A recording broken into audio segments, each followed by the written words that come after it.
gotta be kidding me.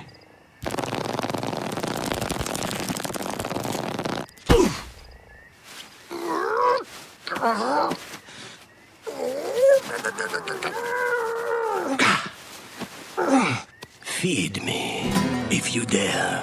Welcome to the Film Fix. I'm Jonathan W. Hickman, and this is Jeff Marker. And tonight, we're going to talk about all things Shrek. Shrek Forever After opens this week, and it's been called Shrek the Final Chapter. I don't know, I'm sure that there are a lot of different titles for it. Right. Either way, we get to say goodbye to the big guy. Yeah, I mean, this is the movie that came out, the original came out in 2001, if you can believe that. But Jeff, why don't you tell us what this Shrek installment is all about? So Shrek is living happily ever after in most ways. He still loves Fiona and he loves his 3 kids, of course, but life is getting pretty boring, as does for a lot of people as they grow a little bit older. But the real problem for Shrek is he no longer gets to be like an ogre. Ogres like to scare people and they sort of revel in being a bit of a monster, and he never gets to do that anymore. And so he's a little bit disgruntled. He has a bad first birthday party with his kids and he sort of storms out. In walks Rumpelstiltskin, who of course tricks people into signing bad contracts. I envy you. No worries, no responsibilities. Oh, that's a laugh. Sometimes I wish I had just one day to feel like a real ogre again. And so he makes a deal with Shrek. He says for Shrek, for one day you get to be an ogre again, but then in exchange Rumpelstiltskin also gets a day. And so what Shrek doesn't plan on is that Rumpelstiltskin goes back and changes the day that Shrek was born. He makes it so that Shrek never was born. And so this is a little bit like Shrek living through It's a Wonderful Life.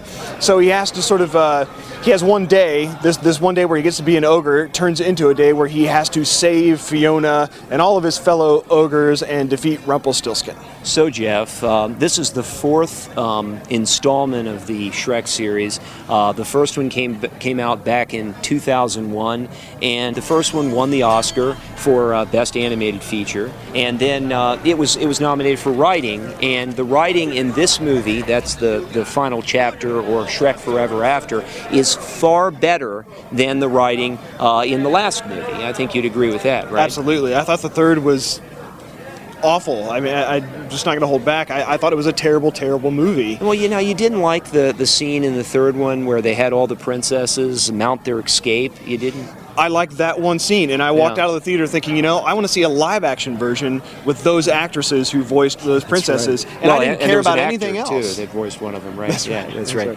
Yeah. So. Yeah, and so this is a bit of a recovery from the third one. I will say that it's definitely better than the third. You know, the thing about it is that there was one scene in particular early in the movie where I thought there was a little bit of Shrek magic. Shrek is in bed with Fiona, which, you know, in this kind of world, they're married and everything, so it seems very perfectly normal, even though they're both ogres and they live in a tree stump.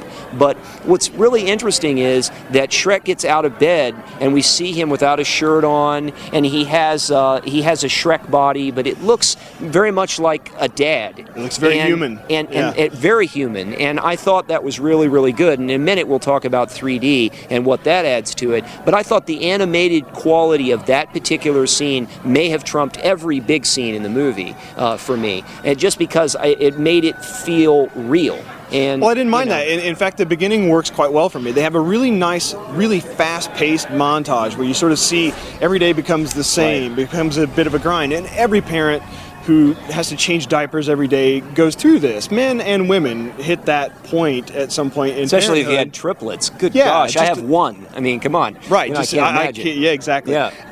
And so it's very relatable, and you sort of understand all the angst that he's feeling, and that works very well. They humanize Shrek more than they ever have, but then that sort of becomes the problem for him, the character. Yeah, he doesn't want to be completely human. Well, and that's the thing.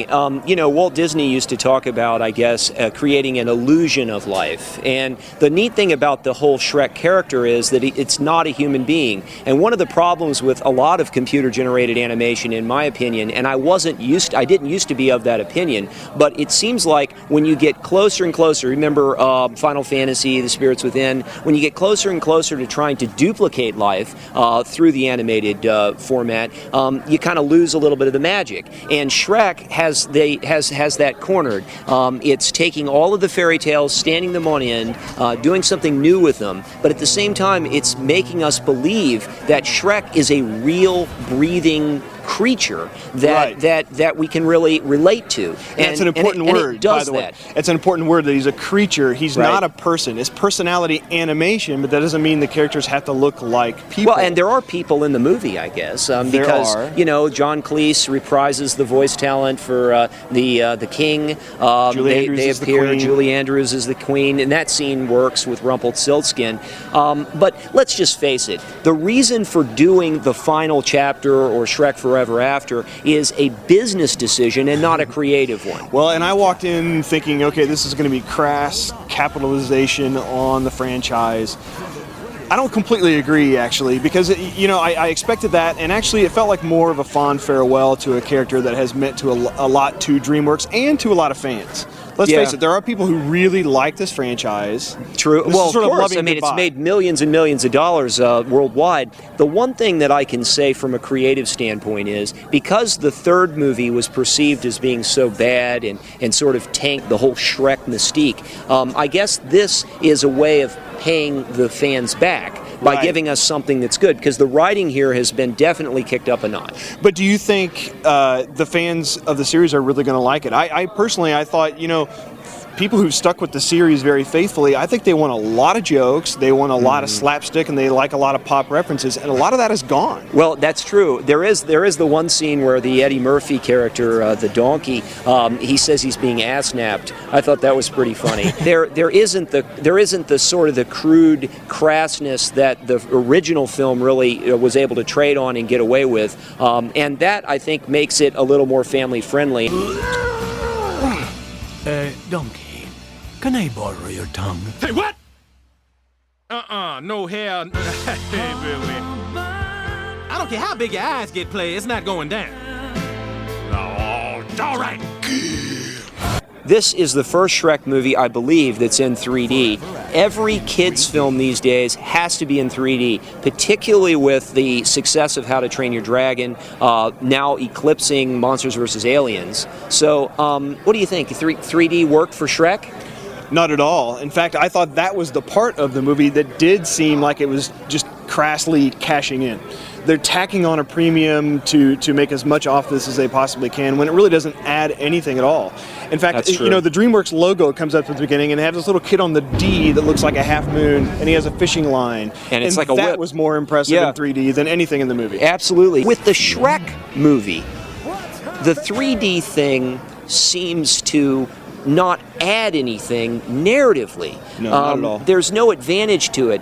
I would say that the best piece of information that you'll get from this review is to not pay the inflated price for the 3D ticket. Yeah. There's no if you reason. like it, if you like the Shrek movies, go definitely see it, but don't waste the 3D money. If you've already seen these movies in 2D, they worked in 2D, why would you want to pay to see it in 3D? It almost seems like it might betray the original.